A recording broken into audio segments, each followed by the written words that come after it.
Russian president insulted by allegations of collusion between Moscow and Trump campaign. There were no formal talks between the presidents in Vietnam. EPA allegations of links between Russia and Donald Trump's former campaign manager were fabricated by the U.S. president's opponents as a weapon against him, Vladimir Putin has claimed.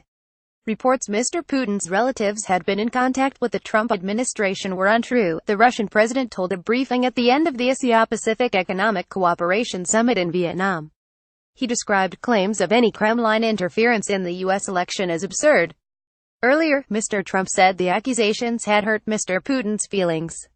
He said he didn't meddle, the U.S. leader told reporters aboard Air Force One. I asked him again. You can only ask so many times. He said he absolutely did not meddle in our election.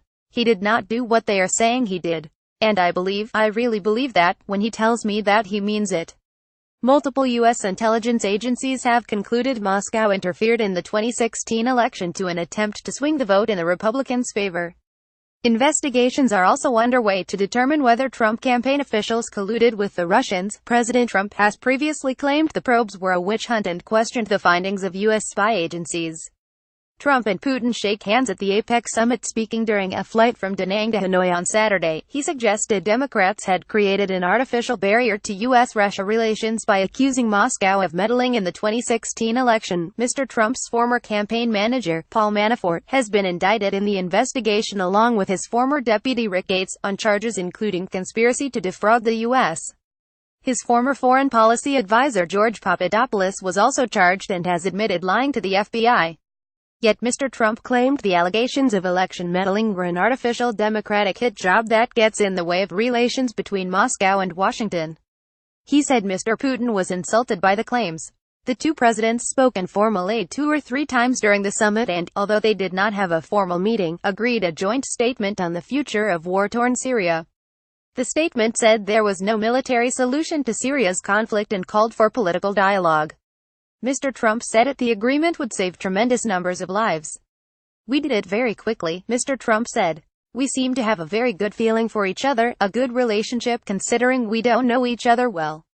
He added if we can save many lives by making a deal with Russia having to do with Syria and then ultimately getting Syria solved and getting Ukraine solved and doing other things, having a good relationship with Russia's a great thing. And this artificial Democratic hit job gets in the way. Mr. Putin described Mr. Trump as a well-mannered person and comfortable to deal with. We know each other little, but the U.S. president is highly civil in his behavior, friendly. We have a normal dialogue but unfortunately little time, he said. The Central Intelligence Agency, the Federal Bureau of Investigation and the National Security Agency concluded in a report declassified in January that Mr. Putin ordered a campaign to affect the outcome of the last year's U.S. election. The agency said the Russian government had a clear preference for a Trump victory. Mr. Putin's associates hacked information, paid social media trolls and backed efforts by Russian government agencies and state-funded media to sway public opinion, the agencies said. The report stopped short of assessing whether Russia succeeded in swaying the election result. Reuse content. We use cookies to enhance your visit to our site and to bring you advertisements that might interest you. Read our privacy and cookie policies to find out more.